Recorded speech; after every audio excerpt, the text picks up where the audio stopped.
Analyst का मानना है ऑपरेशन सिंदूर के बाद पाकिस्तान के साथ अगर युद्ध या तनाव जैसी स्थिति आती है तो मार्केट में एक पैनिक पैदा हो सकता है और मार्केट नीचे जा सकते हैं, और ऐसी स्थिति नहीं आती है तो मार्केट अपनी चाल से चलते रहेंगे। एनालिस्ट कहते हैं कि इंडियन स्टॉक मार्केट में जब भी ऐसी स्थिति बनी है, या तो वॉर सिचुएशन हो या फिर बॉर्डर की टेंशन हो, ऐसी स्थिति में मार्केट जब ये टाइम निकल जाता है तो उसके बाद रिबाउंड करते हैं और अच्छी स्पीड से बढ़ते हैं, या फिर काफ़ी इंप्रूवमेंट देखने को मिलता है। हालांकि पिछले 2 वीक से भारतीय बाजारों में एफआईआईज़ की लगातार खरीदारी हमें ये बताती है कि हमारी इकोनॉमी कितनी स्ट्रांग है। लेकिन बॉर्डर पर अगर टेंशन ज़्यादा दिनों तक रहती है, जैसा कि लग तो नहीं रहा है लेकिन फिर भी रहती है, तो एफआईआईज़ अपना पैसा कभी इन्वेस्ट नहीं करेंगे, क्योंकि वो बहुत स्मार्ट इन्वेस्टर होते हैं और वो लोग सेफर खेलना पसंद करेंगे। आइए समझते हैं कि last 5 India Pakistan war situation impact on Indian stock market, जिसमें कारगिल वॉर भी शामिल है। Number 1, Pulwama attack 2019। एनालिस्ट के अनुसार पुलवामा अटैक के बाद मार्केट में थोड़ा नेगेटिव सेंटीमेंट्स बन गया था और इंडियन इंडेक्सेस लगभग 1.8% से नीचे की तरफ गिरे थे, और इंडियन इंडेक्सेस लगभग 1.8% नीचे आए फरवरी 14 टू मार्च 1 2019 तक। Second, Uri surgical strike 2016। Indian stock market लगभग 2% से भी ज्यादा गिर गए थे जब उरी सर्जिकल स्ट्राइक हुई थी, और ये समय था 18 सितंबर 2016 से 26 सितंबर 2016 तक, जब टेररिस्ट का अटैक हुआ इंडियन आर्मी बेस कैंप पर उरी में इन जम्मू कश्मीर, और उस वक्त इंडियन गवर्नमेंट ने सर्जिकल स्ट्राइक करके टेररिस्टों के काफी सारे लॉन्च पैड को तबाह कर दिया था। अब आते हैं Mumbai 26/11। Number 3, Mumbai 26/11 terror attack. जब मुंबई में 2008 में अटैक हुआ था तो इंडियन मार्केट उन दिनों बिल्कुल भी नहीं गिरे थे। सेंसेक्स ने लगभग 400 पॉइंट की छलांग लगाई थी और निफ्टी में लगभग 100 पॉइंट्स की बढ़ोतरी देखने को मिली थी। अब आते हैं हम 2001 के पार्लियामेंट अटैक पर। पार्लियामेंट अटैक का मार्केट पर ज्यादा कोई रिएक्शन देखने को नहीं मिला था। स्लाइटली 0.8% से निफ्टी नीचे गया था और स्लाइटली 0.7% से सेंसेक्स नीचे गया था। मैंने यहाँ पर स्लाइटली क्यों बोला, क्योंकि उस वक्त हमारे मार्केट इतने मेच्योर नहीं थे।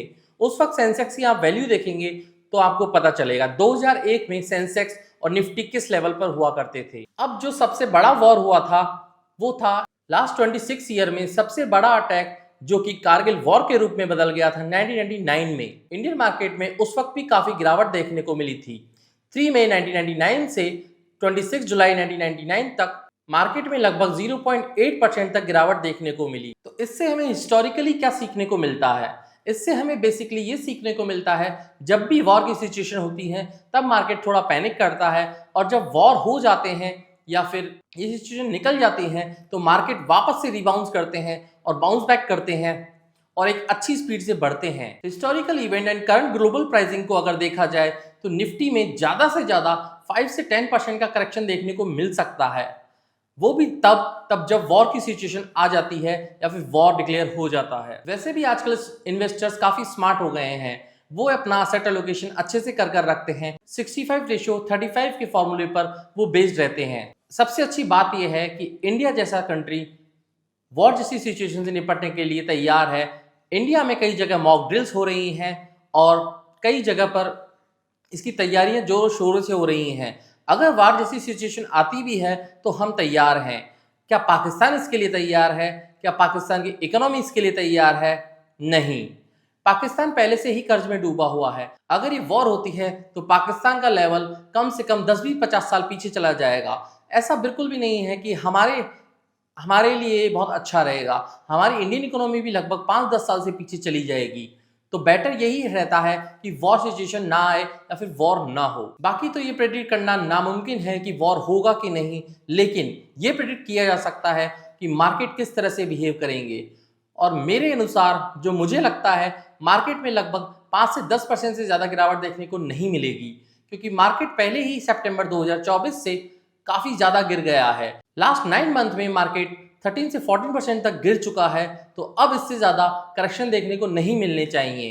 अगर आप पूछेंगे कि इन्वेस्टिंग का सबसे बेटर टाइम कौन सा है, तो इन्वेस्टिंग का कोई भी बेटर टाइम नहीं होता है, क्योंकि आप मार्केट को कभी भी प्रिडिक्ट नहीं कर सकते हैं कि मार्केट आगे आने वाले समय में किस प्रकार से बिहेव करेगा। तो आज अभी इसी वक्त यही बेस्ट टाइम है आपको अगर मार्केट में आना है तो मार्केट में पैसा लगाना स्टार्ट कर दें और बस जब जब आपको अपॉर्चुनिटीज मिलती जाए तब तब आपको मार्केट में पैसा डालते जाना है। तो आशा करता हूं आज का वीडियो आपके लिए काफी फायदेमंद होगा। अगर आपको लगता है कि हम आपकी इन्वेस्टिंग की जर्नी में कुछ वैल्यू ऐड कर पा रहे हैं तो प्लीज मेरे चैनल को लाइक कीजिए, शेयर कीजिए और कमेंट करना ना भूलें। और अगर आप यहां तक आ ही गए हैं तो प्लीज मेरे चैनल को सब्सक्राइब कर लीजिए, जिससे कि आपको आगे आने वाली नोटिफिकेशन प्रॉपर टाइम पे मिलते रहें। मेरा लगभग डेली 6 PM पर एक वीडियो आता है, लॉन्ग वीडियो, जिसमें आप अपनी इन्वेस्टिंग की नॉलेज को इम्प्रूव कर सकते हैं। मैं उसमें रोज कुछ ना कुछ नए टॉपिक लेकर आता हूं। हालांकि वो कोई करंट इवेंट से रिलेटेड नहीं होते हैं, लेकिन अगर आप उन वीडियोस को देखेंगे तो आपको धीरे धीरे स्टॉक मार्केट की समझ आने लगेगी। स्टॉक मार्केट की टर्म्स को जानना एक बहुत बड़ी बात होती है, क्योंकि स्टॉक मार्केट में इतनी सारी टर्म्स हैं जो किसी के भी समझ के बाहर है। मींस ऐसा कोई भी आपको नहीं मिलेगा जो स्टॉक मार्केट को पूरी तरह से जानता हो। स्टॉक मार्केट को धीरे धीरे सीखा जाता है और जैसे जैसे आप इन्वेस्ट करते जाएंगे वैसे वैसे आप स्टॉक मार्केट को समझते जाएंगे। तो आज के लिए इतना ही। Stay tuned. This is Pushpen signing off. जय हिंद।